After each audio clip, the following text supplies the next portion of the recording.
Here we go. I think I'm recording. Yes, you are. Okay. Thank you. Dolores got me the host key. Okay, great. Thank you. Okay, you're welcome.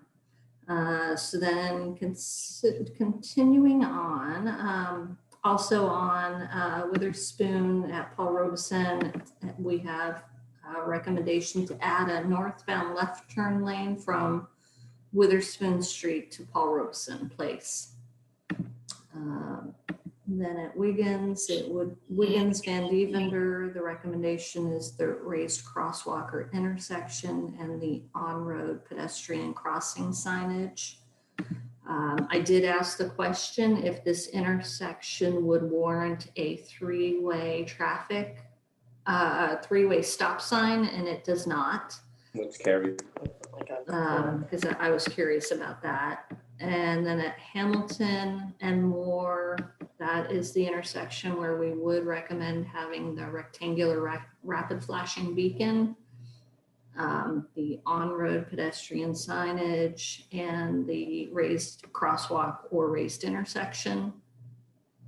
Moving on to Walnut, this intersection does meet warrants for a traffic signal.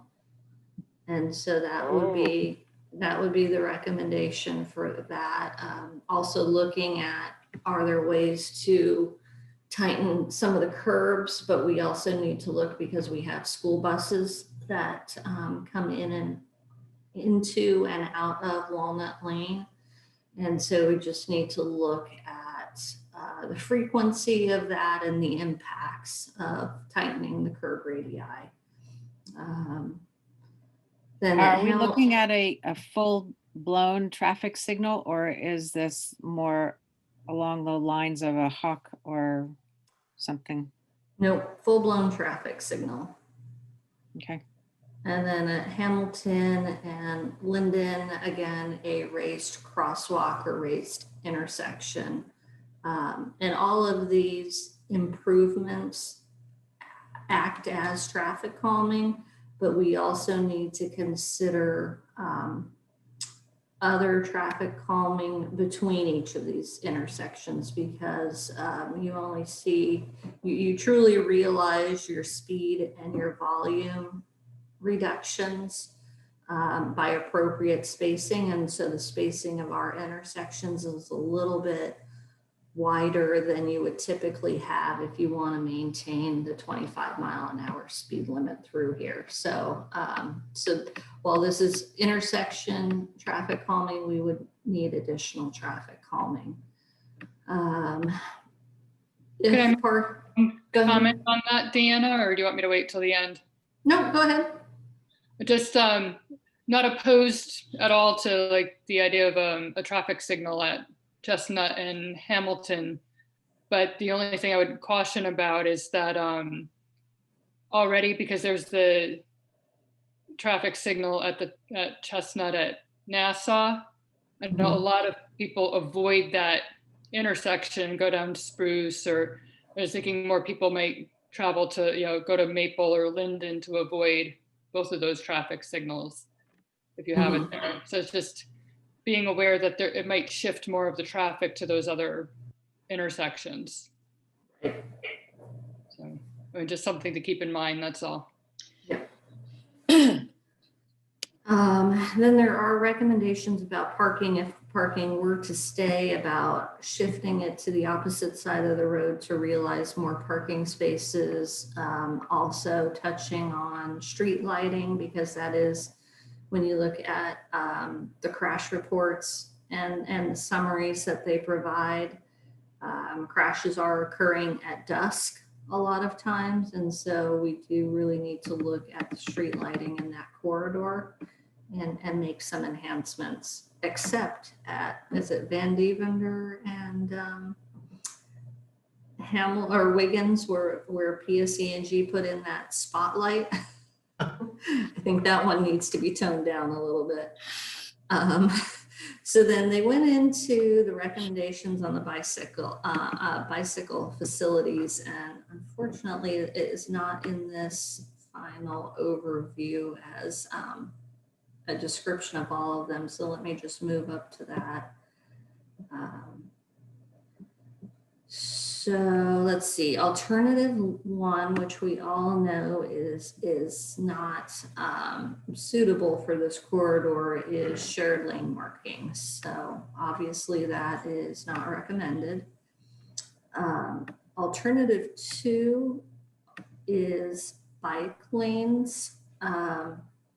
And I'm trying to get clarification from WSP on this. I spoke with Debbie Hartman, who's writing the report right before the meeting, and she didn't have the answers for me. But if you look at these statements in the report, in my opinion, you would look at this and you would say, okay, if I just have a 34-foot cross section, which is 2 6-foot bike lanes and 2 11-foot lanes, I'm going to reach a level of stress of 1. But then as you look in here a little bit further, there's a comment about the widths provided above refer to the width of the bike facility itself. It's also possible to provide a painted buffer. And I asked if you have a 6-foot bike lane, does that mean it's a 5-foot bike lane with 1 foot of buffer or not? And so she needs to check on exactly what the rationale is before that, before we can finalize this recommendation. David rightly pointed out that there weren't a lot of negatives mentioned regarding this setup, except the additional road widening and the parking removal, and then it may possibly increase travel speeds. But then they didn't show this as a recommendation to consider further, which was very surprising. And Deanna, I'm just going to mention, because we had a little pre-meeting where Jerry Foster pointed out, according to the tables that he's found, that bike lanes of 5.5 feet wide or less are considered to have a level of travel stress 2, not.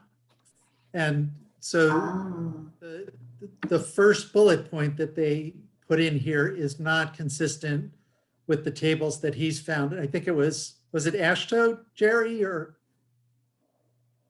is Jerry on the call yet? No, the New Jersey Complete Streets Guide points at the guy who invented this level of traffic stress methodology, Peter Firth. And there's another guy, Mercuria. Peter Firth is a civil engineering professor at Northeastern University. In any case, all it makes a differential is between 5.5 and less and 6 or more. So basically the idea that there's a 5-foot bike lane resulting in level of traffic stress 3 isn't in the standard. That should be just struck completely. The other two should be 5.5 or less would be level of stress 2, and then more would be 1. Okay. And that's without a buffer or anything else? Yeah, that's just a plain old bike lane next to traffic with no parking lane. Interesting. Okay. So to me, this seems like a recommendation that we would want to move forward with in that case. It seems to me to be the most easy to implement, the least expensive, and meets all the criteria for level of traffic stress.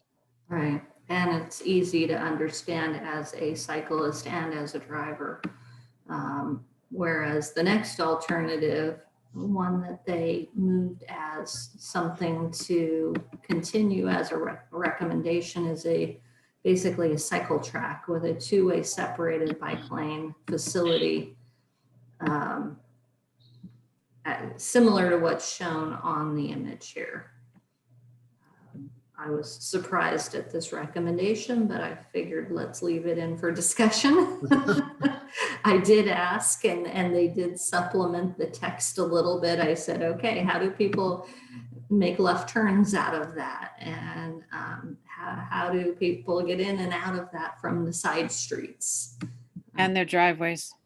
Yes, yes, exactly. Yeah, the flexible delineators make that a little challenging. So they put a little bit of language in here. I wasn't really thrilled with it, but I have time to still work with them on that.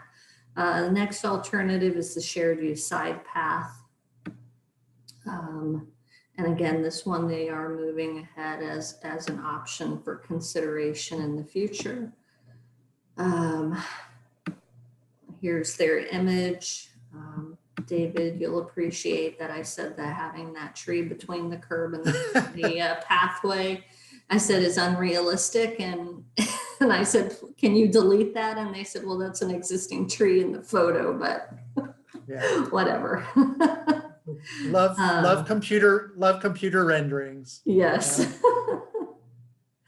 So those were the recommendations. There was a final recommendation for consideration, and it will be moved out of the appendix section into the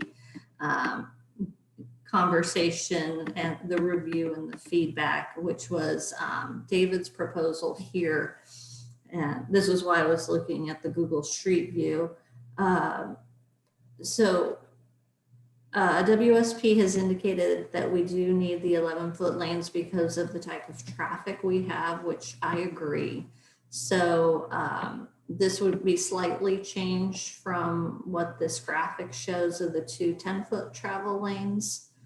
And then this indicates that we would have separate vertically separated bike and sidewalk facilities on each side of the road. And just initially, I did reach out to WSP, David, after we spoke, and they indicated that the bike path needs to have a foot separation from the curb line. Mhm. So we would need to look at about 6 foot in this area for the bike path.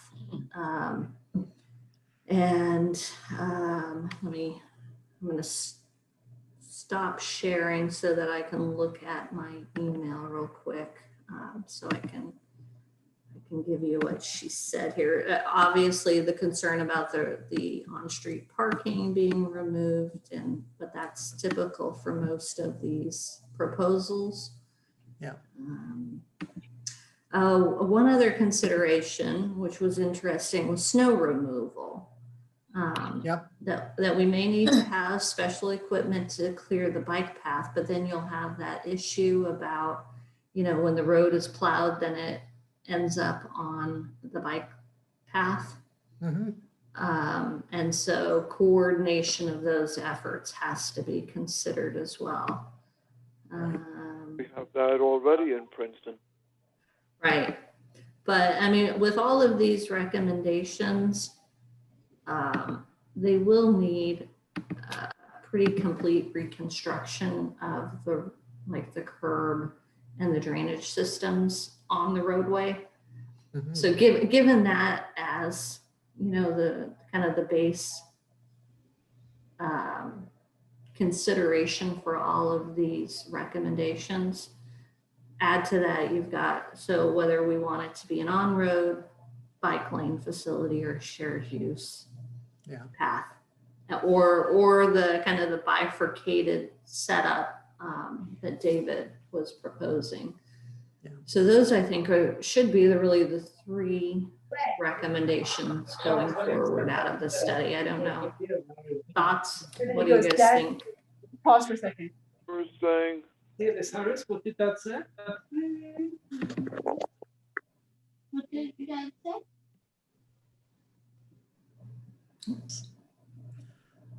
So I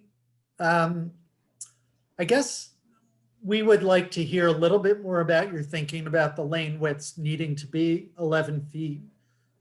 We were talking about it again a little bit beforehand and realizing there are several different vehicle types, I guess, trucks, school buses, emergency vehicles. And it seemed to us like there could be different solutions for different ones, but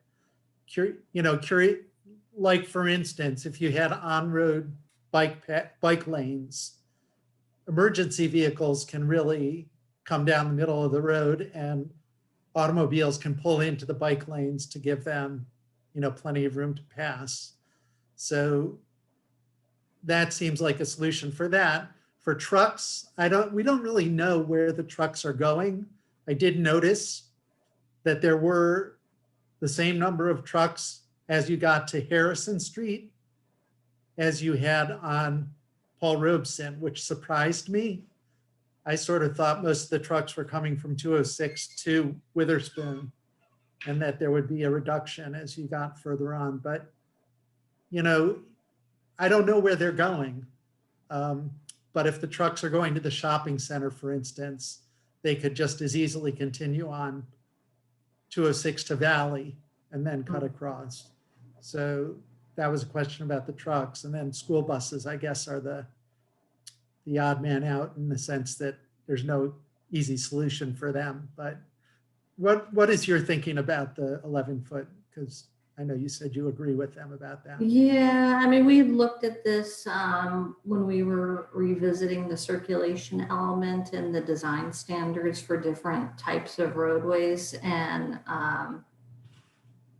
I just feel there's a little bit more safety factor having an extra 1 foot on the roadways in this type of a corridor. I could go back and say, oh, it's a collector road and it should be 11-foot lanes, but we want to get away from, the functional classification according to vehicles. So I think it just gives us a little more flexibility in that space and a little more recovery time for a vehicle if they need it for safety purposes. Tinica? I had a But question. isn't it also true that wider lanes invite higher speeds?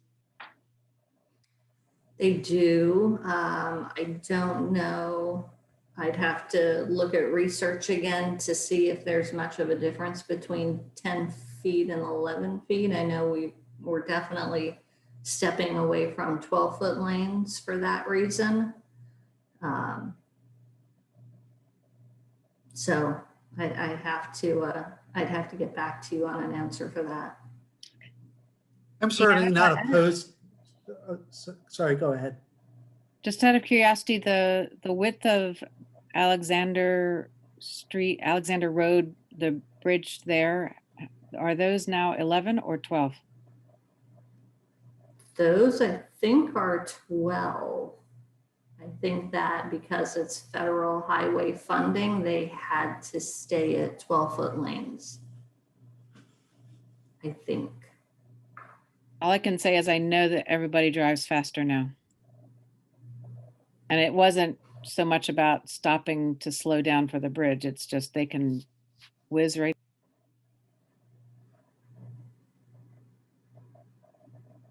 Dan, did you have a question? Yes, when you're talking about vehicle speed and having a wider roadway and bicycle lanes, hasn't it been shown that bicycle lanes act to calm traffic? You still have to be careful of the bicyclists when you're passing them. You still have to reduce speed a little bit. Not necessarily if you take away. So when we took away parking in the Beta bike lane, we did see that the speeds rose for vehicles a little bit, and WSP and WSP indicates the same in their report as well. Well, it gives a wide open field unless you have 80 bicyclists in that bike lane, right? But if it's a fairly empty bike lane, it just gives the perception to a driver that the roadway is that much bigger. And so the tendency is to speed Yeah. Well, I was thinking of when there are bike riders in the lane. Right, when there are bicyclists, I think it does tend to slow traffic, but you just, that has to be a consistent flow of bicyclists. Mm-hmm. Is there any thought of using either armadillos or some kind of flexible delineator? I mean, that's always a possibility of buffering the bike lane. We just have to look at it again because we have so many driveways along the corridor. And then do we put the delineators out for spring and summer and remove them for winter? Just need to look at those details because of snow plowing.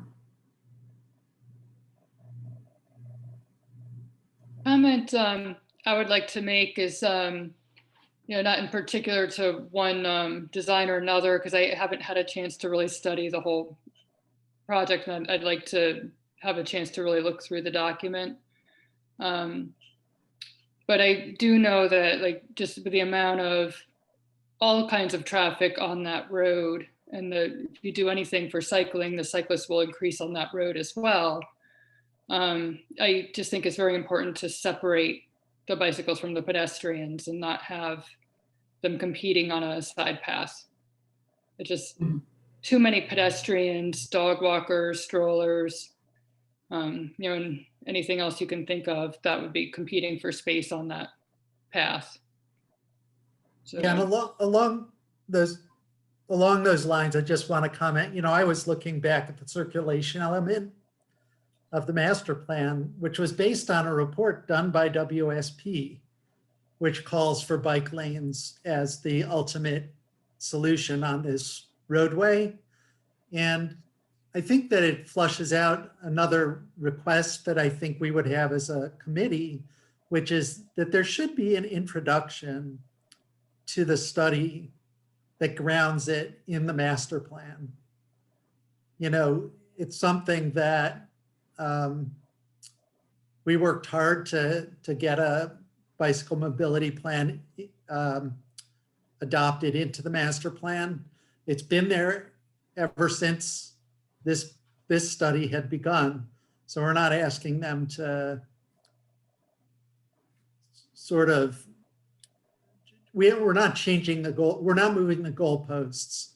We're just asking them to do something that I think they should have done to begin with, which is to look at the master plan as the community goals, not just for this corridor, but for the town in general, and study on those recommendations in the master plan. And then specifically, if they're going to recommend something other than on-street bike lanes, there should be a rationale why their original recommendation is no longer valid.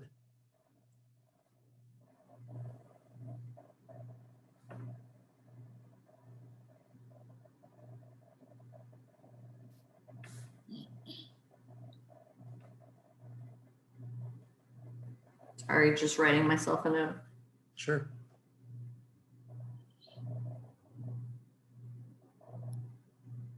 Okay, I'll bring that back to WSP. And in terms of timing, I think I understand that the December 14th meeting may not occur, so we would be looking at either December 7th or 21st to bring this to council. I think given everything else that's going on, I would tend to go towards the 21st. That way we can get additional comments back and then circulate it back to the committee if that works for everyone. yeah, I would prefer that, because then we have another meeting before that council meeting would happen. Okay. That's great. But as you go through, if you have questions or comments, feel free to send me an email and I'll work with WSP to get the questions resolved. And I actually have a sort of a marked up copy of the PDF, which has a bunch of little, typos and other corrections that they should have. I'll send that to you as well. Oh, please do. Yeah, I didn't have a time to really clean all of that up before I sent it to you. And I did a few changes and edits before I made the PDF. So thank you. Yeah. There's one instance where they talked about a non-complaint as opposed to a non-compliant design. Tejal Patel, my old assistant engineer, always did that. I was always correcting that for her. Okay, thank you. Are there ballpark cost estimates with each of the recommendations, at least in the high, medium, low kind of thing, or anything like that? I think they're all high, honestly. So Well, no, there are not. The bike lanes would just be paint, so it doesn't seem to be high. No, they wouldn't be just paint. We would need to widen the road. Not if you took out parking. Yeah, the roads only say 30 feet wide currently. And if we need to be 34 feet for those 6-foot bike lanes plus any buffering, we do need to widen. Or Right. even 32 for 5-foot bike lanes and 11-foot travel lanes, I think. Right. We want So to, the 5 Respect. foot and 11-foot, 5-foot bike lanes and 11-foot travel lanes would still be level of traffic stress 2 without Yeah. wide. yep. Which is, so there's a little road widening that's required there. That's the point is. Well, I think the point was you wouldn't need to widen the road under that circumstance. With 11-foot travel lanes? And 5-foot bike lanes? Yeah, you would.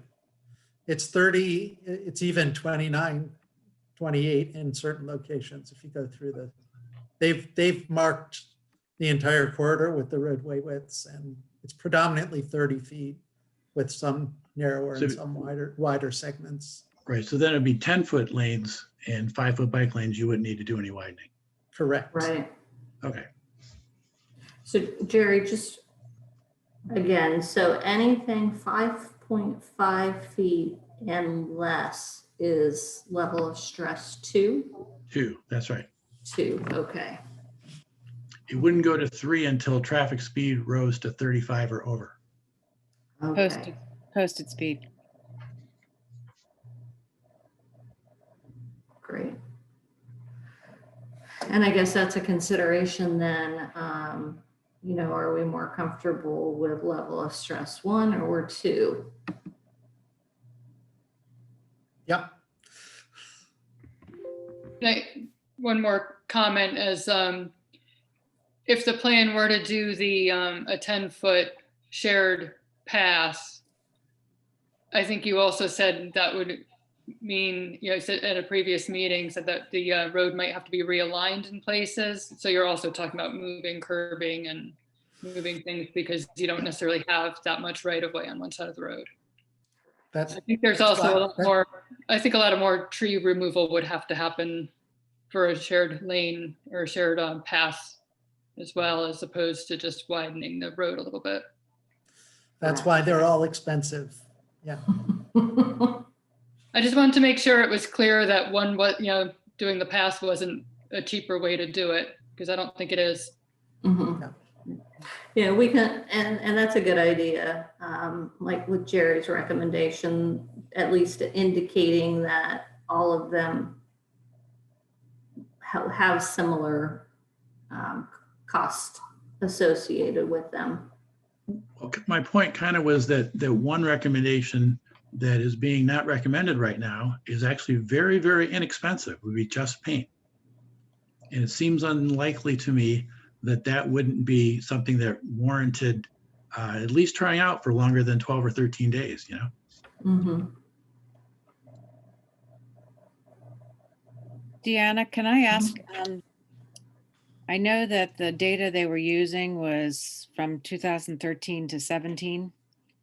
Is it possible they could look at a wider sample of time? Because for instance, that serious injury that took place at Hamilton and Linden was in 2019. So it's it's in our own data, but it's not in this report. Yeah, unfortunately, the study really ended in 2018. They will be incorporating 2018 data in. We had sent that to them, and it wasn't incorporated in the work that Debbie did for this report, but she has indicated that she will put in the 2018 data. I think going beyond 2018 is just challenging within our current scope of work, and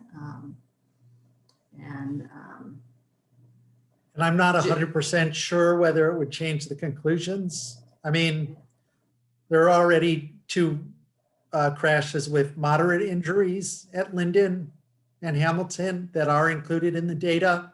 So, adding another one with more serious injuries. I mean, I think the report is pretty conclusive that significant improvements are required at that intersection.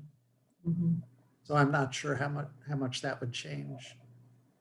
So a week or two ago, I received a Nixle message that police were monitoring speed and anyone running red lights in that end of Hamilton and near Harrison.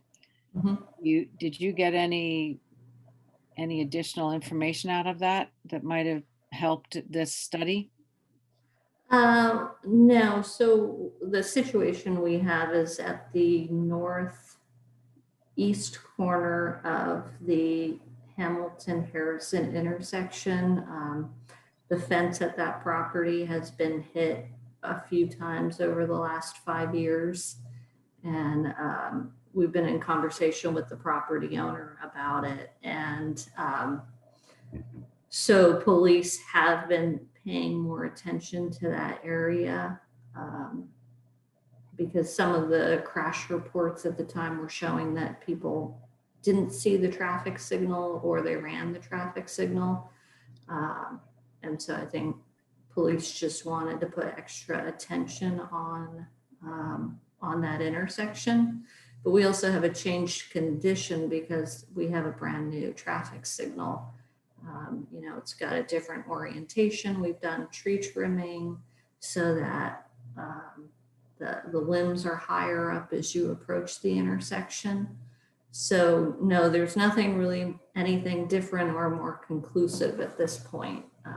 But we just, from a safety standpoint, wanted to alert the public that the police are watching the area. Okay. I noticed the timing has changed too. I don't know that it has. I wasn't aware that it was changed. I still need to look into that for you, Dan. I'm not talking about Terhune, I'm talking about Hamilton. Yep. Yeah, I think you've mentioned that in the past, and I needed to follow up on the timing. At least when I checked previously with our designer, they did not change the timing. But I do need to double check now that it is, up and running to see, just to confirm that.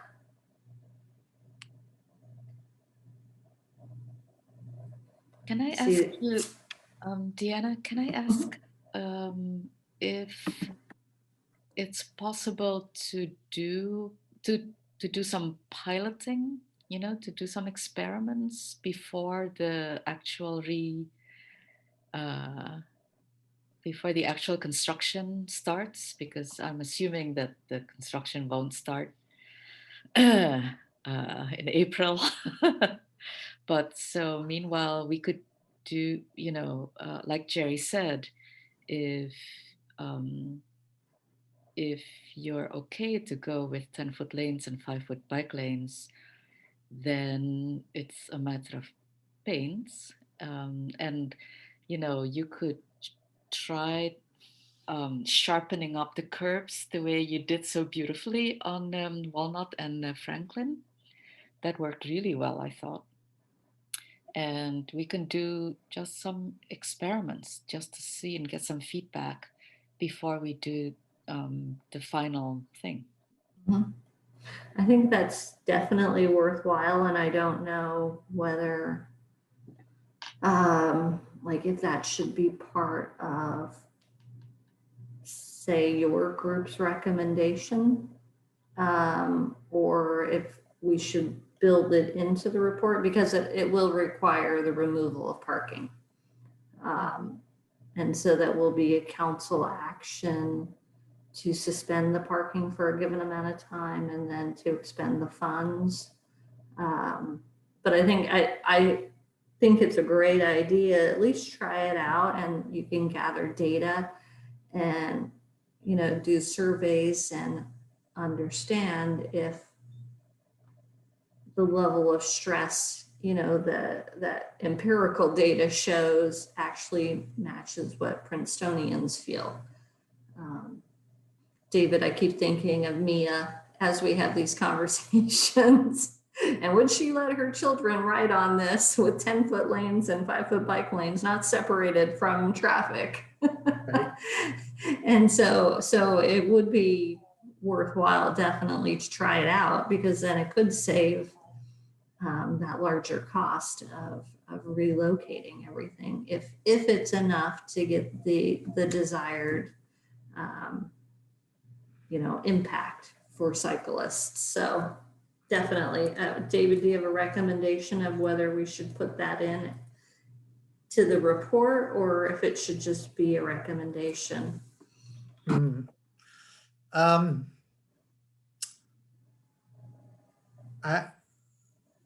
I don't have an immediate reaction, partly because I was focusing on answering one of Kip's questions in the chat while it was being discussed. So, I mean, I guess the question is a sort of a repeat of the beta bike lanes and more, But over a longer period. yeah, and more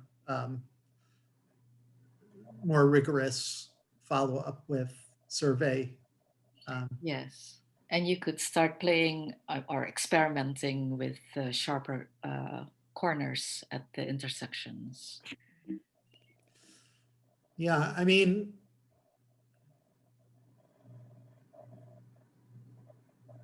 I guess my feeling is that if, you know, I don't want to go against, I don't want to get into a power struggle with the police, you know, with the engineering department. I want to make sure that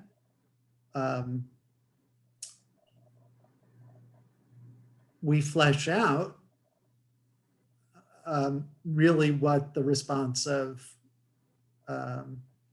staff is going to be before we, you know, because if we do it and we prove that residents really like it, but, you know, the fire department or somebody is still strongly opposed to it for reasons that don't have anything to do with citizen opinion, you know, we're setting ourselves up for a contentious process. And one of the thoughts that we talked in earlier today was that when an emergency vehicle needs to use the road, they tend to take the middle and straddle the yellow line, double yellow.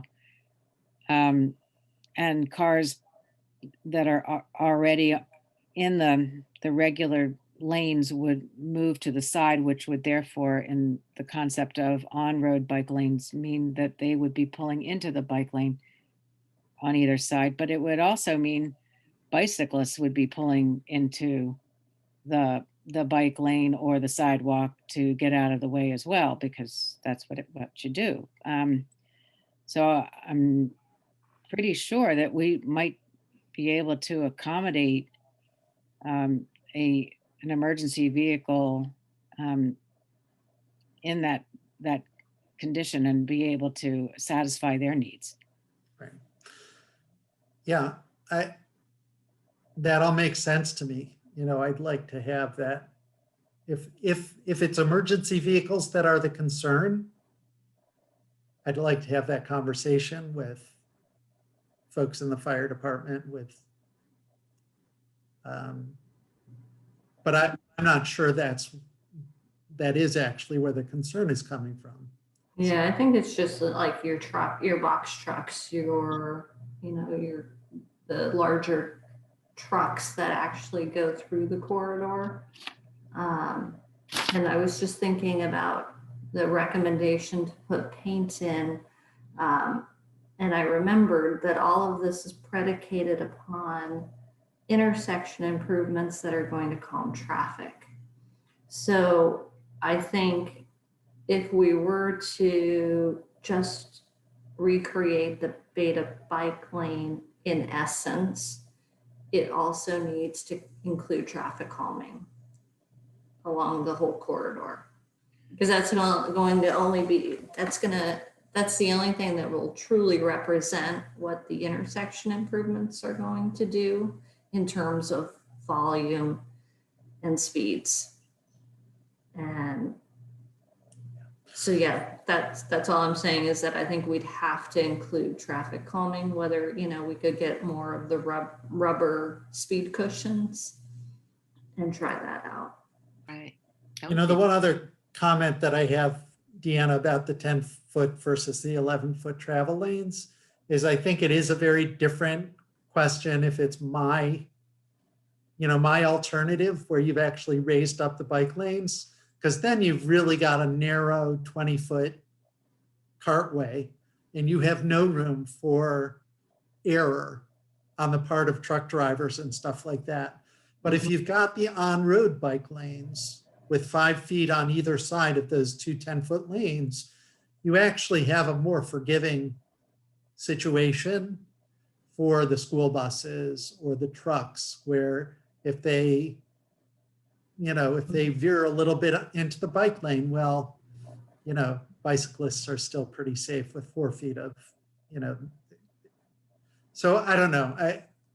I guess I would like to pursue the possibility of this less expensive solution if we think that we can get buy-in from the staff and from the experts who are concerned about it.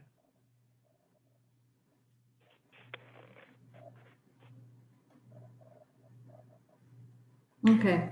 Go ahead. I was going to say, let me talk with staff and see what feedback I get. So the next steps would be you discuss it with staff, you reflect comments back to WSP, they return the report to us based on all of that feedback, and we look at it again before it goes to council. Mm-hmm. Yep.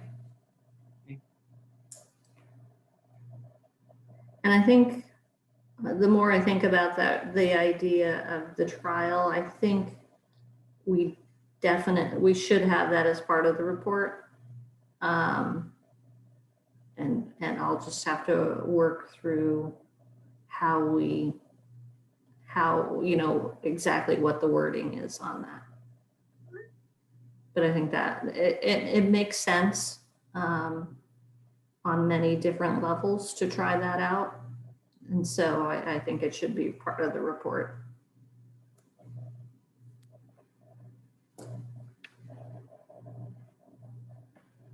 I'm aware, like a lot of the communities I have biked in, I've seen improvements over the years. And like Jersey City is one of them, where they started with just, painting whatever they could, making whatever configuration they could do on their roads. And then as time passed and money was acquired or grants or, whatever process was gone through, then they made more of a separation between the bike lanes and the, put in the buffer, change where the parked cars were, whatever they needed to do to make a more safe buffered bike lane. But it wasn't immediate. They started with paint because that's what they could do and at least get something in more quickly. And then as, they were able to, then they made improvements and made a better bike facility. Agreed. If it's okay with everyone, I might take this moment to acknowledge that we have several members of the public joining us tonight. And if you don't mind, I think we'll maybe just do a little round of introductions so that everybody knows who all of us are. So I'll start. And my name's Lisa Seriasol, and I am the chair of the Bicycle Advisory Committee. And I'll throw it to David. Thanks, Lisa. I'm David Cohen. I'm member of council and the liaison to the Bike Advisory Committee. Pedestrian and Bike Advisory Committee, I should say. I'm Laura Carmen. I'm the vice chair of the committee. Would you like to introduce yourself, Deanna? Sure. I'm Deanna Stockton. I'm municipal engineer. I've been the liaison to this committee and am in the process of handing it over to Justin, who can introduce himself. Hi, I'm Justin Lesko, and just like Deanna said, I'm liaison elect, if you will, as we transition over, and I'm a senior planner with the planning department. Who would you throw it to, Justin? Phil, am I on mute, Phil? Phil Chow, I'm a member of the PBAC. Go ahead. Turn it to Tinica. someone else.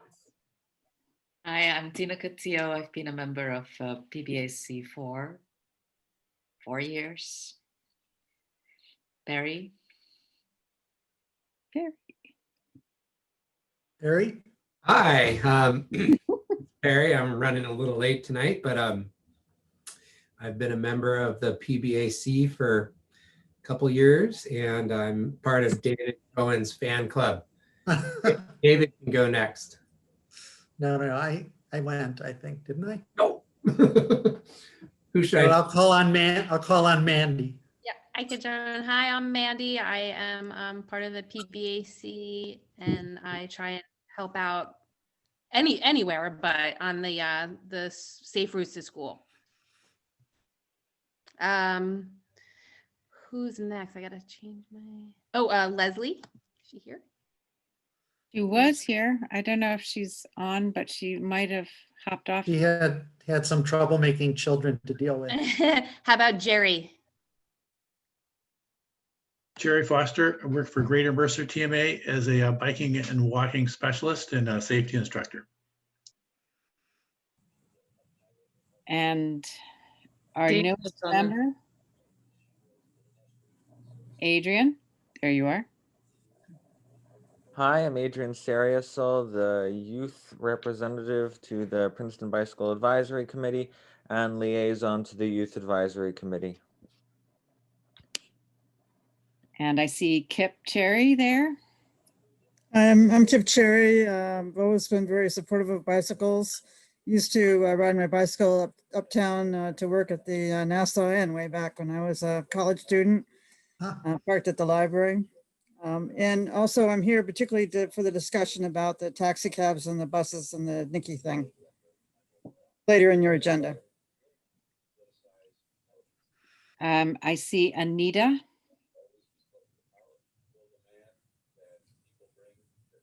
Maybe she's not on. She unmuted. Roniak, 1 Harris Road, and interested citizen. Thank you for joining us. Thank you to Kip. I have Gabrielle Loria. Hi, I'm just interested. Thank you for joining us. And Larry Cantor. Yeah, same with me. I'm just a person who bikes through town, and my first time I've been in this meeting. Well, thank you for joining us. Did we give Dan a chance to introduce himself? Who? Dan. Oh, you're right. Dan. I'm Dan Rappaport, and I'm in my 4th year on the committee, and I served a previous term on the committee in the early 90s. Thank you, Dan. Okay, so engineering, I'm sure you had other things to tell us, Deanna.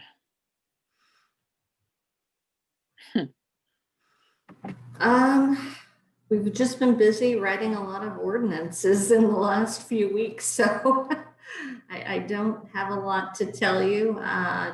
Today at council, there was approval by council to award an emergency contract to pave Spruce, a majority of Spruce Street. It went along with the authorization or approval to terminate the contract with the contractor. But we are looking to move ahead and get paving done on Spruce Street before winter. So that will make that safer for pedestrians and bicyclists. Otherwise, we're plugging along on all of our other activities. David, I don't know if you want to talk about Thanet, if that's a topic. Sure, I guess, yeah, hopefully this will be acceptable to the committee. It was interesting. We actually had a little sort of emergency meeting of staff and planning board personnel. The discussion at the planning board several weeks ago to give approvals to the inclusionary housing application on Thanet Road. For those of you who aren't fully familiar, there's a 220 unit housing development that's going in basically up at the circle. And there was some back and forth at the planning board meeting about what kinds of bicycle facilities should be provided along Thanet Road as part of that application. The decision at the planning board had been to do a shared side path, a 10-foot wide shared side path that would be for bicyclists and pedestrians. But in the aftermath, there were concerns about added impervious coverage. There were concerns about the fact that people would want to ride in the roadway anyway. There were concerns about having enough right of way to plant street trees along with the 10-foot wide side path. So the discussion was that we actually prefer the idea of bike boulevards or having Thanet become a bike boulevard, a full-fledged bike boulevard with not just the sharrows, but traffic calming and full signage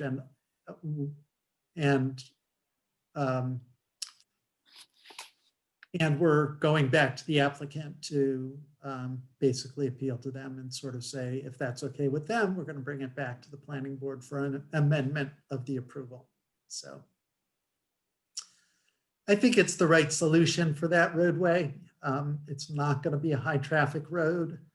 And I think as we do our education in town to help people understand what bike boulevards are, that it's going to be a good solution for that location.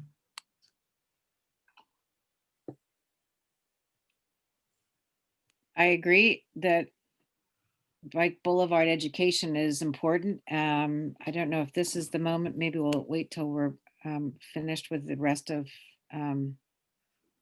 are we finished with engineering discussions? We are. I do have one last question in terms of the paving of and repair for sidewalks and side paths. Is that something that is going out now, or is it going to wait until the new year? No, I'm looking to get it out in December. We just updated the plans. We completely walked Johnson Trolley and Mountain Avenue, and then also Community Park North. So we just updated the plans and specifications with that information. We have a little bit more flexibility in our budget. So we're adding in some work on up in Campbell Woods near Hilltop Park. The asphalt pathway up there is in serious need of work. So we're adding a few things into the plans and specs and then have it out to bid in December. Okay. Anything else on from anyone on engineering at the moment?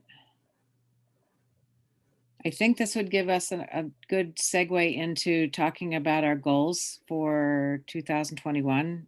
Normally in November, we start discussing these to then confirm them and then send them along to council. I know that, we'll have a change at the top with the mayor, but I think our process should stay the same. Laurie, I know you were talking about that with me. I don't know if you might have started a list. A little bit kind of general, but so we recently did the application for the renewal of the bike-friendly community status. We really poured through each of the sections, the engineering, the education, the safety, the events, planning, all of that. So you kind of get an idea of where, and we can make that application available to anyone who wants to go through it too.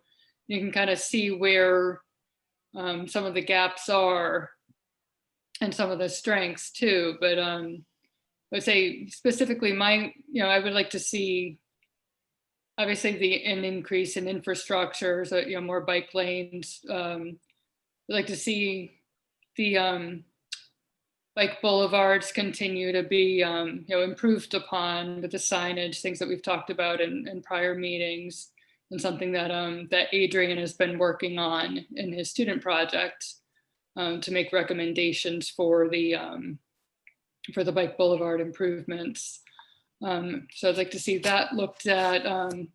Bike parking is something that we often talk about, and I know Deanna talked about ordering more bike parking units, and I don't know if they've all been installed or if that's something that we need to discuss further where they're going to go. Another area that's been, I'm just throwing this all out there, is things that we can discuss as whether we want to make them part of our goals or not.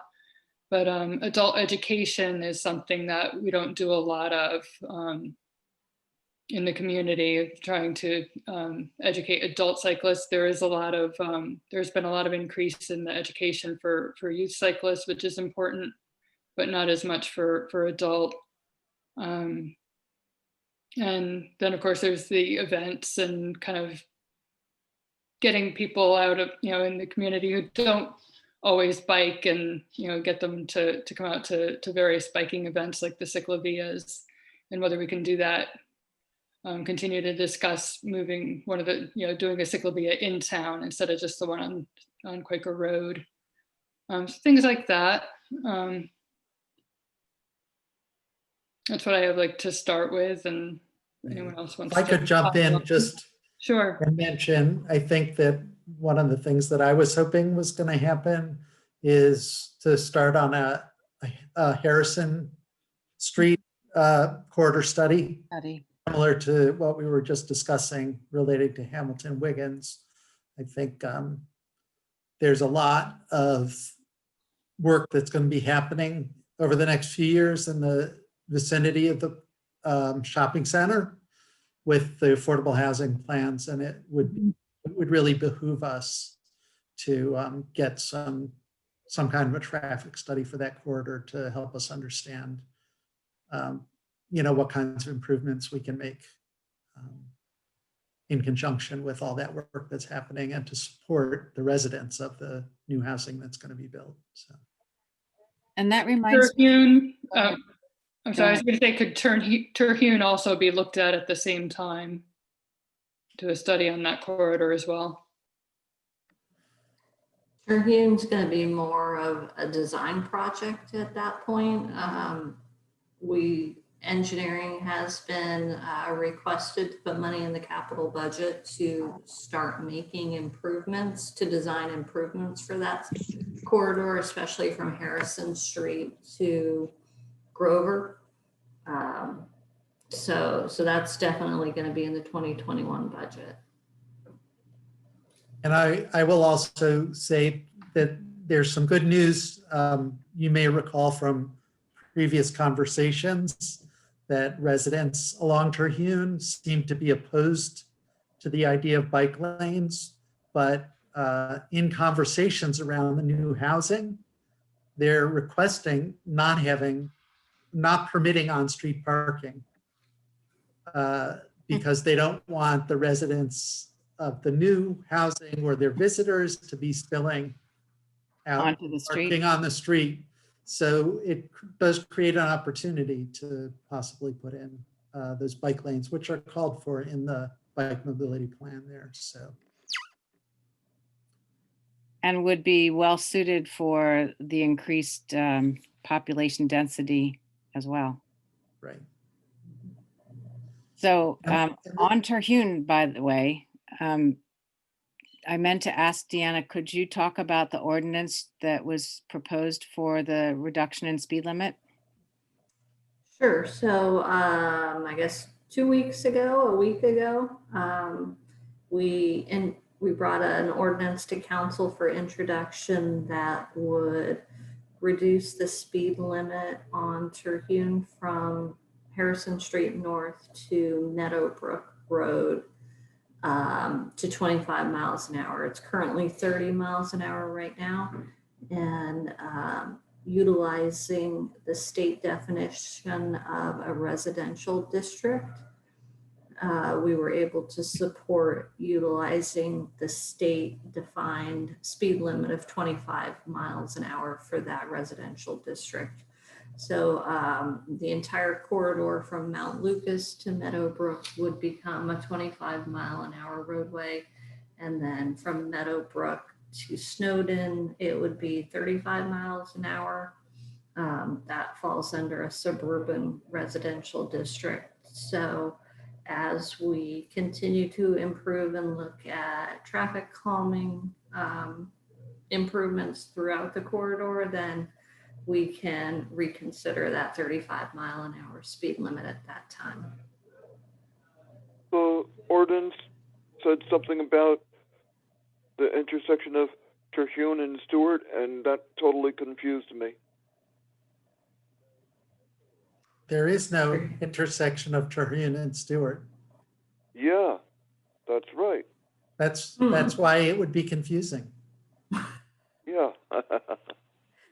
There were a few overlaps and issues, and it still included the section of Terhune from from 206 to Mount Lucas. So those were parts of the cleanup that took place as well in that ordinance. And I'll just also mention, we did introduce a bike parking ordinance as well, which establishes standards for required bike parking for all new development, residential as well as commercial and institutional. Is that to be revised at any point? You mentioned something with regard to the university. Yes, and that is a good thing for me to report to the committee on as well. So this committee had made a series of recommendations that were based on the mobility plan recommendations for the amounts of required parking for different uses. And the requirement for the university, we were contacted by the university with some concern that it was kind of a one-size-fits-all requirement. It was a requirement per 1,000 square feet of new construction and didn't make any distinction between whether the construction was a lab building or a classroom building or an auditorium or whatever. And so they asked to move to a different standard, which would give them some more flexibility in placing the parking where they felt it was most needed. without, in fact, reducing the parking at all. And when I looked back at the recommendations that this committee made, there was actually a standard from the Netherlands, which was based on campus population instead of square footage of construction, which actually seems to be a much more sensible basis for numbers of parking spaces. The standard that we had referenced in our report was per student. The university is offering to essentially use I think it was 0.4 parking spaces per student. And they offered to use that same standard, but per person, including staff, faculty, and all. So it's a very robust standard that they've offered to abide by, and it will be enforced. Basically, it will be available to the university, but to other institutions of higher learning. But it's predicated on an annual report being submitted explaining how your population has changed over the last year and how your numbers of parking spaces have been adjusted to go along with that. So, and if you stop to think about it, that's the only way to implement something like this, because unless you have an annual report, you can't have an increase in campus population with no new construction, and you would get no, unless you have the annual report, you wouldn't get an update on the number of parking spaces. So something we're very supportive of. We couldn't work out the detailed language in time to introduce it when the ordinance was scheduled to be introduced. So it was introduced in its original form with the promise that we would update it once we worked out the kinks in the new year with the special provision for the university. So. Cool. I think it sounds like very promising, because I can tell you when I've gone to the university, I've seen bikes chained to lampposts and benches and trees and. Sure. Oh, and one other comment I wanted to make about it. We had a little bit of contention about whether there would be a specific standard for dormitories, because that is an area where they've been a little bit reluctant to provide adequate, or what I consider adequate, bike parking. And we did reach a compromise on that, where basically they're providing bike parking for any new dormitory that aligns with, that will contribute to the overall count that's required for the campus. The compromise was originally, we had called for 80% long-term and 20% short-term parking for dorms. And I agreed to change that to 50-50. So. And was that covered, or any of it covered? Yeah, the long-term parking is by definition covered. Okay. That's awesome. I think that's great news. Does anyone else have any questions about this?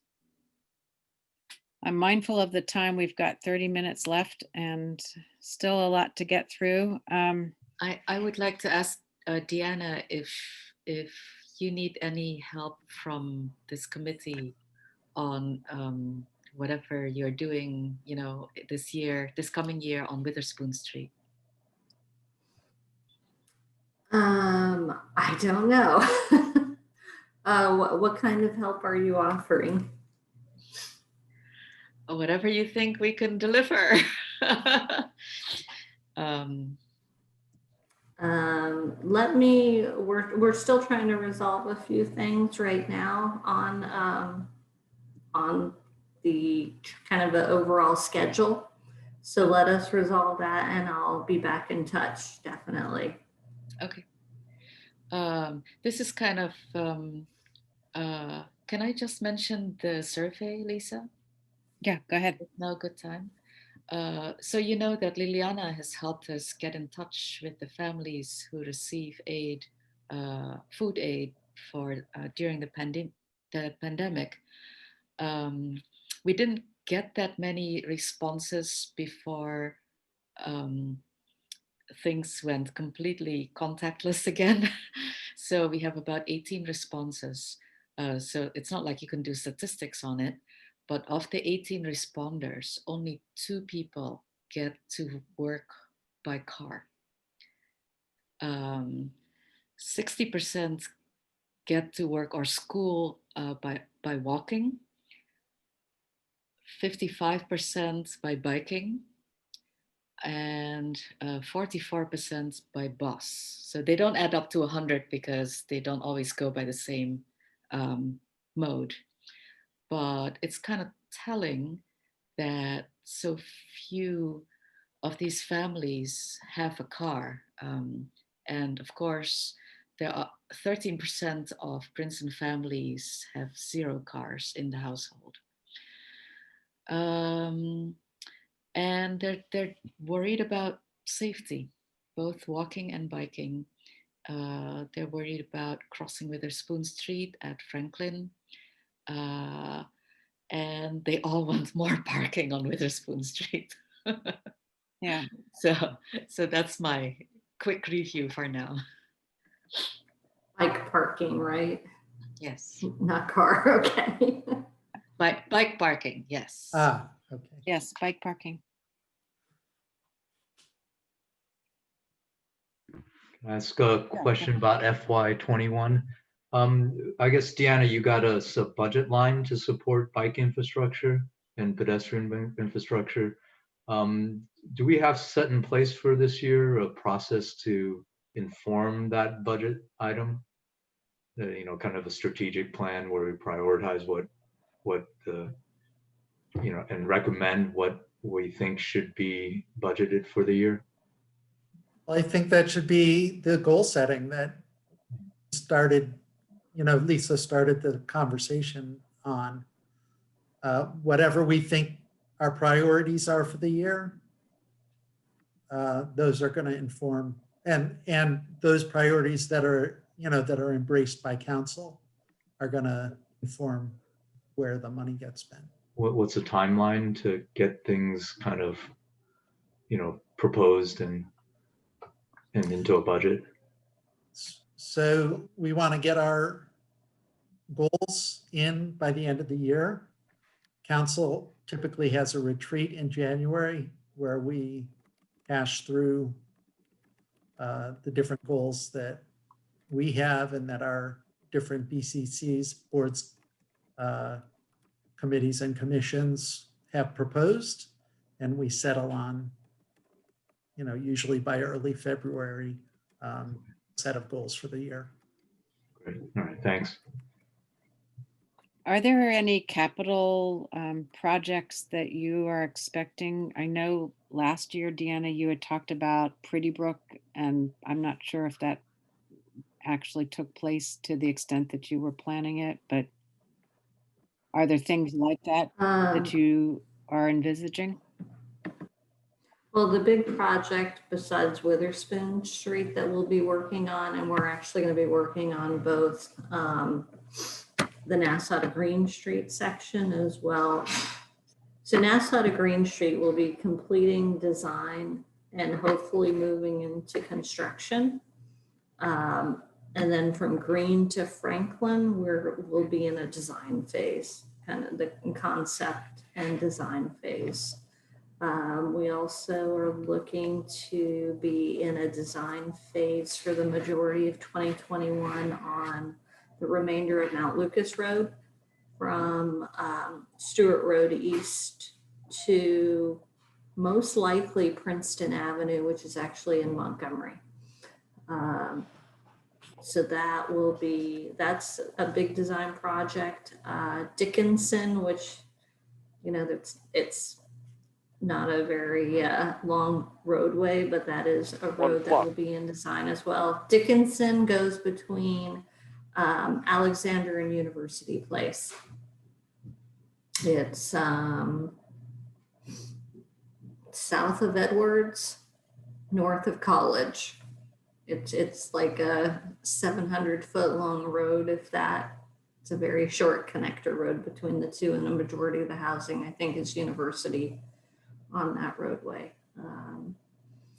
So those are going to be the main design projects. We may do a little bit of work on Pretty Brook, but if we do, it would be with a consultant. Oh, and then Terhune, obviously. Terhune is the other big one, which is Harrison to Grover. But I think we're also maybe considering the putting in sidewalk down to Meadowbrook on the south side of the road. So, And that would all happen next year, 21. Mm-hmm. It's going to be a busy year. Wow. Hope we get a vaccine. Yeah. So are there design plans already for Terhune and for, I know you're trying to complete design at Witherspoon, but no, we don't have anything yet. So Witherspoon, I'm anticipating getting a traffic study in the next few days from our traffic consultant, and going to council in December to discuss the information, the analysis and the impacts of the various options that we were looking at, with closing the roadway from Spring to Nassau, or making it one way, either northbound or southbound. So that will all be part of the traffic study that we'll bring to council. And then it will be a matter of determining which option council supports, and then the design will move ahead and get finalized for that. Then with Mount Lucas Road, for the most part, I think we're going to stay with the road as is and widen the side path. So we'll be looking, if possible, to get to that 10 feet from where it ends at Stewart Road East up to Montgomery. So were you also considering requesting a reduction on the speed limit on Mount Lucas? We may look at that from Cherry Hill to Ewing Street, because that area as well meets the definition for the residential district. There's concern that because that road is so wide open that people will have trouble adhering to the speed limit. But I don't think that should, if we want that speed limit to be a certain speed, then I think that we just need to start moving ahead and implementing those changes, and people will have to adjust their behavior. Okay, since we're talking about Witherspoon, if you don't mind, if we can, one of the observations that Dan had a few meetings back was about what the current design, the current layout of Witherspoon Street at Nassau was doing to the pedestrian crosswalk there, and that it seemed to have made crossing at Nassau safer. But he was also concerned that the relocation of the bus stop might be putting the bus stop in a less favorable location. So I don't know what your thoughts are on that. We did meet with New Jersey Transit about the possible long-term relocation of the bus stop if we were to continue having a one-way or a closed roadway on Witherspoon Street. And they were of the opinion that the town's adequately served with the relocated bus stop. I'm not really sure what more to say. We are looking at what opportunities we have to provide more space, because the current stop instead of stopping at the library on Witherspoon Street, that stop is now closed and they're stopping at the next stop, which is by the cemetery, just north of the Paul Robeson intersection. And so we would look at ways to improve that, but from a service standpoint, New Jersey Transit did not feel that this would impact their transit system. Dan, does that answer the question you had?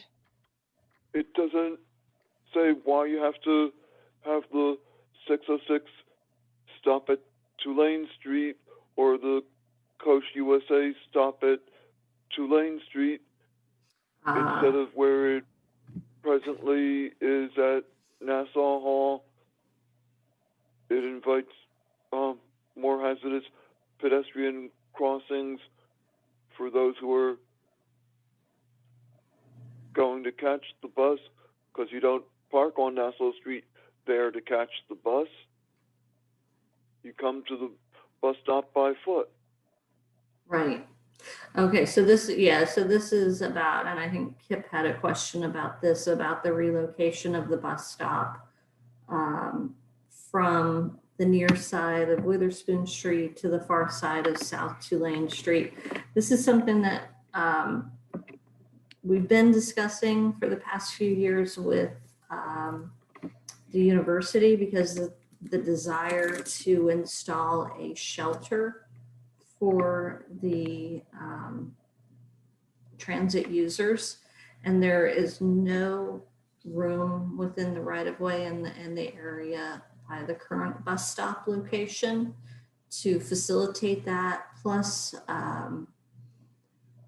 it's a very busy area right by the traffic signal, and you have the taxi stands and the buses and a lot of activity there. So it was recommended to relocate down towards South Tulane for the bus stop. And again, New Jersey Transit looked at that as to whether it would have a negative impact on their service, because I was initially concerned that if somebody is getting off of one bus at Palmer Square, say by the kiosk, and wants to get onto a different bus that stops on the northbound side of Route 27 Nassau Street at Witherspoon Street, that by moving the bus stop, you're extending the distance between the two stops. But New Jersey Transit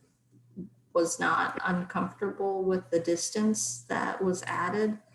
And so the decision was to move that over by South Tulane so that we would have a bigger facility to put in a bus shelter as well as bike racks. They're also adding that in as part of the improvements down in that area. And I would just comment, Dan, that, in a way, it's more convenient for pedestrians to cross by Tulane because they don't have to wait for the traffic signal. They've got a nice crosswalk, and they can. There's no traffic signal there, and it was already pointed out a few years ago in the story in Princeton Echo on using crosswalks in Princeton that was the most dangerous crosswalk in Princeton. I'm not sure what that's based on. I can't remember whether it was Rich Ryan or someone else who wrote the story, but he made observations about different crosswalks in Princeton and said, without a doubt, that was the most dangerous crosswalk. I remember that as well. Anita, was that? Yeah, I remember that story, and I remember that being mentioned. It might have something to do that there's no sidewalk on Tulane on the one side of the building, but people tend to walk there as if there is. So if you're turning, it can be dangerous there. Yeah, and an uncontrolled crossing I think is less desirable than a signalized crossing, but I can't recall on the safety of one versus the other.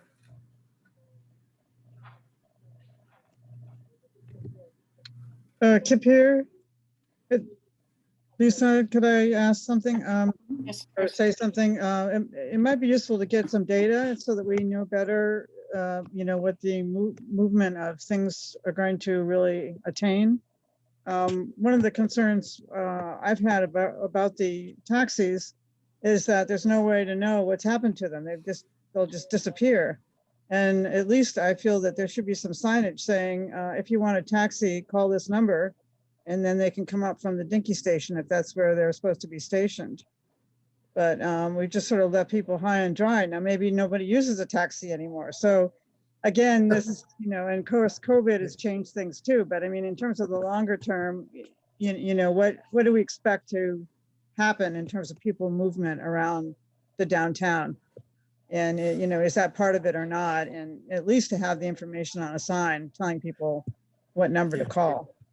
I do know that the police did some data collection before we made the change and found that, there were at best 1 or 2 taxi customers a day picking up taxis at that location. So it's exactly what you were just saying, Kip. Nobody takes taxis anymore.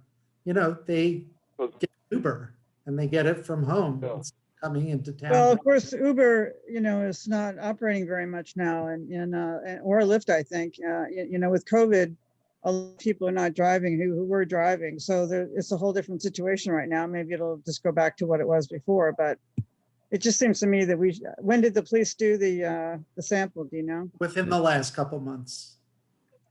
So it might be affected by COVID that people that maybe taxis are not interested. I don't know. Has anybody heard? The taxis were there, just nobody was taking them. The taxis were at the stand. Okay. Was taking them. And I think there was also a decline over the years of the number of taxi licenses that have been requested. Yeah. Right. But again, it might be a COVID thing that maybe people are, hiking instead of taking a cab because they're just nervous about being with a driver they don't know and all that. So I don't know. That's my big question is I really don't understand, what changes are really evolving that are going to be long-term changes and what are just temporary changes. Yeah, I think part of this decision also is that real estate on Nassau Street has a lot of demands on it. And it seemed, I think, to the council that the use as a staging area for taxis is kind of the lowest use that it could possibly provide in the town. So we'll bring back the suggestion about the signage. I think there may be signage up there already about calling a number for a taxi, but we can bring that back for consideration. Okay. That would be good. So, I do know that there's still a lot of feeling within the townships about parking issues in Princeton. People who've told me from West Windsor and Lawrence, and they're still saying even now that they're not comfortable coming into Princeton. It's just too much of a hassle and they can go somewhere else. But again, that might relate to COVID too, because nobody's going anywhere. So, everybody is rethinking their driving activities for the moment. Hi, it's Anita. Has this taxi move been part of public discussion in a council meeting? Yes, it has. Okay. And we had 1 or 2 taxi drivers complain, and nobody else did. So with the time we have left, I wanted to mention what's been going on with our Vision Zero project. Our priority that we first brought to council a month ago. And then in conversations with the chair of the Board of Health, George D. Ferdinando, he invited Jerry and I to make a presentation to their meeting last Tuesday. And there was a lot of good reception from that. They had several questions regarding things like the sidewalks and sidewalk policy. They wanted to see what that, how that would be rolled into the whole Vision Zero equation. And then on December 7th, Jerry and I have been asked to present to the Traffic Safety Committee to meet a broad spectrum of staff members and some of the council members to discuss what Vision Zero would look like as an approach in Princeton. So we look forward to pursuing this. I know that what was it, 2 Sundays ago, there was an observance of what's called the World Day of Remembrance for road traffic safety victims, led by the Vision Zero New Jersey Alliance. It was held in Metuchen. I think traffic fatalities are, especially with pedestrians and bicyclists, are a focus area for the state of New Jersey. And we need to continue to pursue the safety elements that we're trying to put forward here. So, Jerry, would you have anything you wanted to add? Hello? I'm on you. No, not right now. Thanks. Okay. Adrian, would you like to give an update on what your project, how your project is rolling, so to speak, with Ms. Harmon? Sure. Ms. Harmon and I have begun an audit of the newly installed bike boulevards and bike route networks of the town. Specifically, we have taken notes on signage, surface conditions, curb cuts, crosswalks, lighting, and wayfinding signages. And so far, we have gone from John Witherspoon Middle School, Franklin Avenue, to Rolling Mead, Littlebrook, to Tyson, to Prospect, to College Road and Springdale, to Lovers Lane, Markland Park, Stockton Street, Edgerston, General Johnson, the Johnson Trolley Track, Mountain Avenue, and Community Park South, sections of the Bike Boulevard network. And currently, I estimate that we could be done with the entire audit Excel sheet and going through the rest of the network, likely by the next PBAC meeting.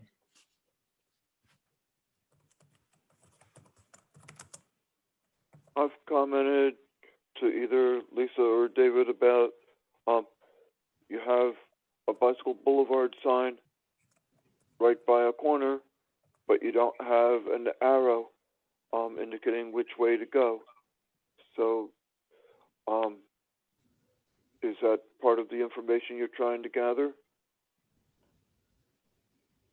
Yeah, that is part of the bike audit that's being done, Dan. Okay. Yeah, we're looking at all of the signage, all of the intersections, and where anything might be lacking that makes it clear to cyclists or drivers where the bike boulevards are. Mm-hmm. how have you found the surface to be? You were mentioning that as one of the criteria that you're evaluating. For the majority of the network, it has been nice surface conditions, but there are some parts that have been less than adequate. Yes. Some of those areas are on the shared paths, and that is part of what Deanna is putting out to bid. So we're not concentrating too much on those areas because we know it's being addressed. But there was specifically a piece on Rosedale Road along Greenway Meadows that we were going to request having that little stretch paved on the side path.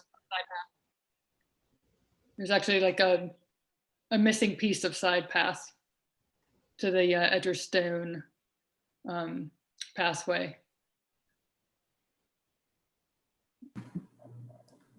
My staff has also started on creating an overall striping plan we had talked about the directional sharrows or bike lane marking, or not bike lanes, but bike boulevard markings. And I may share that with Adrian and Lori so that you can see where we're at. He's just started it and has only populated a small portion of the map, but it would be great to get your feedback, especially as you're doing this audit, to advise whether we need as much striping as we show, if you think that there's a possibility to reduce some of the markings, or if there's other things that we should be considering. So I'll forward that email to both of you. Thank you. Which reminds me that also, as far as our goals for and priorities for 2021, that the bike boulevard markings, pavement markings would be part of our list. We were using the phrase adult education before, and we talked about educating people about the bike boulevards. What specifically do we do? We've had a few conversations about this, anything from doing the variable message boards to getting coverage on bike boulevard usage for drivers within the town topics, to perhaps even something along the lines of what Mr. Williams is doing for short videos about either safety or other public issues that people need to be aware of, and asking his help to put some videos together. Yeah, I did reach out to him and he's definitely interested in helping. So we need to follow up on that. Great. Sounds good. I am very mindful that we're closing in on the 9 o'clock hour, and I have one quick mention of on the safe routes to school. And Mandy, if you have anything to add, please jump in. But in light of the desire not to encourage any kind of public grouping of students, the walk and bike to school events had been delayed until spring, probably, when hopefully life will be back to some form of normal. However, in the meantime, Ms. Ciso Stentz, new principal of Johnson Park, requested that we put together some flyers that would encourage family outdoor activity, and she would include it in her bi-monthly newsletter. So The first one went in about 2 weeks ago, and it was describing the carillon recitals that take place at the grad college every Sunday, and then linked that with a walk in the Institute Woods. And this week it will be about Mountain Lakes, and the fact that Mountain Lakes is encouraging through its Friends of Princeton Open Space, the Opt Outside Day. That's the day after Thanksgiving.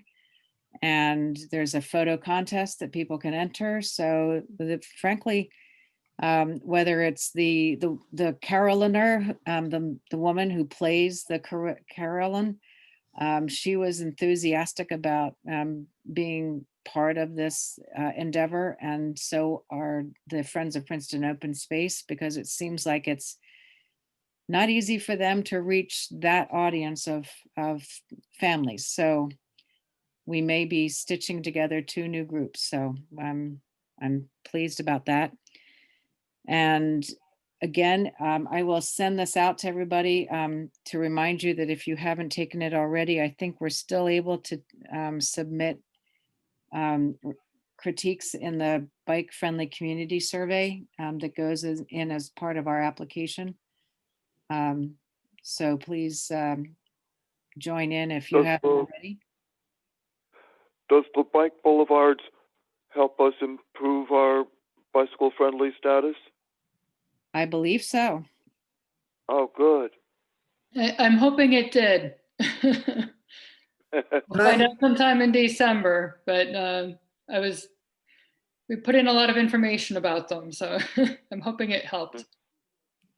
Can I just make a request that members of the committee, if you have any other goals that were not already mentioned by me or by Lori for 2021, to send them to Lisa between now and our next meeting, because I think it'd be really helpful if we had itemized on the agenda for next meeting the different goals that people have, so we can focus in and prioritize. It's possible we might have the report card from the League of American Cyclists as well by that time, so that could help us in our prioritizing. Great. But to get back to your question, Dan, about educating adults, it's also adult riders who are now out there riding for the first time in 20 or 30 or whatever years. Yeah. They got that dusty bike out and brought it to a shop and got it, retuned, and maybe need a refresher on the rules of the road and what to expect. What does a Sharrow really mean for a bicyclist and things like that. I would add educating runners out there now. There's a lot of people running on the wrong side of the road. Really? Little thing, yeah. So our guests, Kip, I know you've spoken already, and Anita, Larry, did you have anything you would like to ask or comment?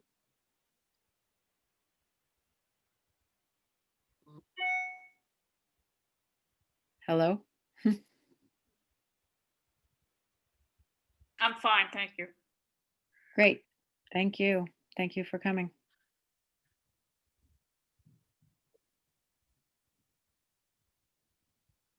Okay, I appreciate that. I've gotten a couple more suggestions just in the last minute on goals for us, so thank you. My pleasure. So if we don't have anything further to discuss, in fact, what I'm going to do is I'm going to put these goals together as a Google Doc, and then we can all look at them and share our comments on that in that way, if that's okay. Great. Sounds good. Oh, here's a bit of education. Last week, Transportation Alternatives said that to burn off the amount of calories that you consume on Thanksgiving, you would need to bicycle for 10 hours. Well, they didn't say what speed you would be pedaling at. So for me, it would be 15 hours.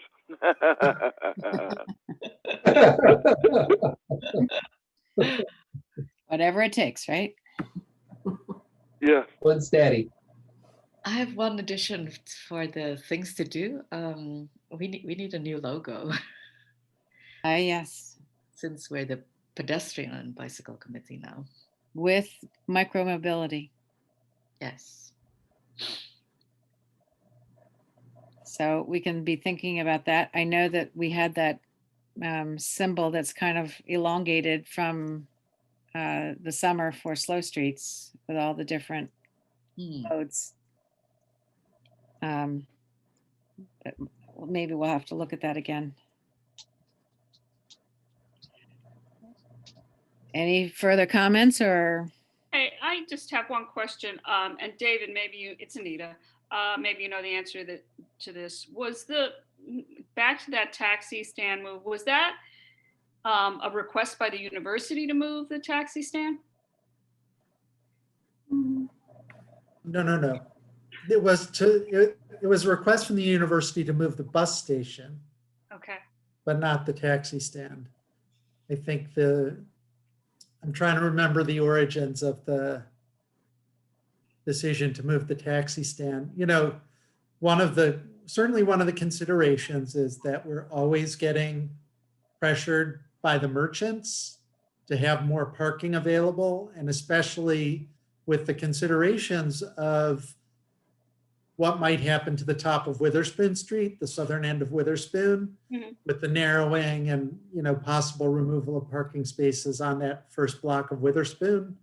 I think that part of the motivation, certainly for me, to respond favorably to moving the taxi stand was to help support the kinds of improvements that I would like to see on that stretch of Witherspoon to make it more pedestrian friendly, less car centric.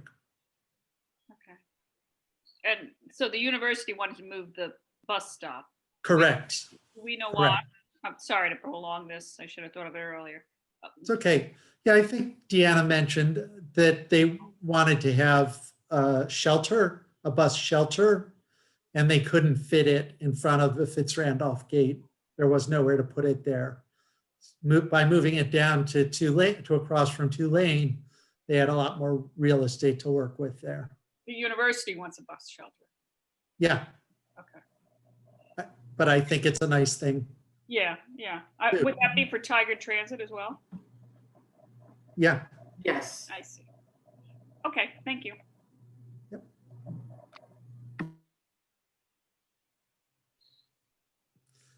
Okay, are there any other comments, or do I hear a motion to adjourn? I'll move to adjourn. Second. Thank you, everybody. Thank you. Night, guys. Happy Thanksgiving. Happy Yes, happy Thanksgiving, despite Thanksgiving. Happy the Thanksgiving. governor's restrictions.